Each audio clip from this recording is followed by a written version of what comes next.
তো ভাই আজকে বলতেছি সেই রিজেকের কথা। প্রত্যেকটা মানুষের রিজেক একমাত্র আল্লাহ তাআলার হাতে। তো বলতেছি এই কথাটা যে আজকে বলতেছে যে আমি কি খাবো কি খাবো না, কি খাইবো কি জানবো না, আজকে কি খাবো কালকে কি খাবো সেটা কিন্তু আমি বলতে পারি না ভাই। আজকে এখানে দাঁড়িয়ে আছি, কালকে কোথায় যাব বলতে পারি না। কিন্তু আজকে চিরন্তন একটা সত্যি কথা বলে যায়, একটা ঘটনা। এক ভাই বলতেছে আমি খাবো না, আমাকে কে খাওয়ায় সেটা আমি দেখবো। সেই কথা বলে তার বাবা মার সাথে রাগ করে বাড়ি থেকে চলে যায় এক বনের ভিতরে চলে যায়। যে বনের ভিতরে যায় ভাই, এখানে আমাকে কেউ দেখবে না, আমি আজকে খাবো না, আমাকে কে খাওয়ায় আমি দেখবো। তো সেই বনের ভিতরে যখন চলে যায়, যাওয়ার পরে দেখে কিছু লোক ওই বনের ভিতরে কি পিকনিক করার জন্য আসছে। তো সে ভাবে যে আজকে যদি আমি এখানে পিকনিক করা লোকের সাথে থাকি তাহলে ওরা আমাকে খাইতে বলবে। এই জন্য সে কি করে, ওই জায়গায় না দাঁড়িয়ে থেকে তখন ওই বনের ভিতরে এক গাছের উপরে উঠে চলে বসে থাকে। তো বসে থাকার পরে যখন সন্ধ্যা হয়ে যায়, তখন ওদের খাওয়ার সময় হয়ে যায়, তখন এক ডাকাতের দল ওই বনের ভিতর দিয়ে আসতে থাকে। তখন ওই বনের ভিতরে যখন ডাকাতের দলটা আসতে থাকে, তো তখন ওই ডাকাতের দল দেখে পিকনিক করার যে লোকজন থাকে, ওরা কি করে ডাকাতের দলের একটা পিস্তলের আওয়াজ শুনে তো ওরা কি করে ওই জায়গা থেকে চলে যায়, কিন্তু বিরিয়ানি পাতিলটা নিতে পারে না। বিরিয়ানি পাতিলটা ঠিক ওই জায়গায় থাকে।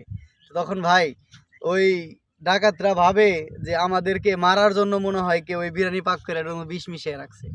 তো তখন ডাকাতের দল ওই গ্রানালা বিরিয়ানিটা দেখে ওদেরও খাইতেও ইচ্ছা করতেছে। কিন্তু ওই ডাকাতের দল তখন কি করতেছে, যে আমাদের মারার জন্য কেউ ফাঁদ পাচ্ছে কিনা এটা দেখার জন্য লাইট দিয়ে এদিকে এদিকে খুঁজতেছে, কোনো জায়গায় কোনো লোকজন আছে কিনা দেখি। তো কোনো জায়গায় কোনো লোকজন খুঁজে পায় না। আর হঠাৎ করে ডাকাতরা কি করে, উপরে গাছের উপরে লাইট ধরার পরে দেখি কি এক লোক গাছের উপরে বসে আছে। তো তখন ওকে নামতে বলে, এই তুই নাম, এই তুই নাম। তো তখন ওই নামে না। কি জন্য নামে না? ও ভাবতেছে যে আমাকে তো ওরা খাওয়াইবে, এই জন্য নামে না। তখন কি করছে, ওই ডাকাতের দল ওদেরকে ওই জায়গাতে নামাইছে। নামার পরে বলতেছে যে তুই এইখানে আগে খাবি, তুই আমাকে বিষ মেশানোর জন্য কি এখানে খানা দিয়ে রাখছস। আসলে এটা না। ও বলতেছে না আমি খাবো না, ও বলতেছে না তুই খাবি। তখন ও খাইবো না দেখে উত্তম মাধ্যম দেওয়া ভাই, পিটিয়ে পুটিয়ে মাইরে নেতা বানিয়ে তারপরে ওরা খাওয়ায়। তো ভাই খাওয়ানোর পরে দেখে ও মরে না, মরার পর ওরা মরে না দেখে ওরা আরো পিটায়। পিটানোর পরে কি ওরা ছাইরা দেয়। তো ভাই দেখতে এই জিনিসটাকে শিক্ষা নেওয়া যায় ভাই। আল্লাহ যদি চায় আপনাকে মাইরেও খাওয়াইতে পারে, আল্লাহ যদি চায় আপনাকে সুস্থ রেখে খাওয়াইতে পারে, আল্লাহ যদি চায় আপনাকে বিছানায় শুয়ে খাওয়াইতে পারে।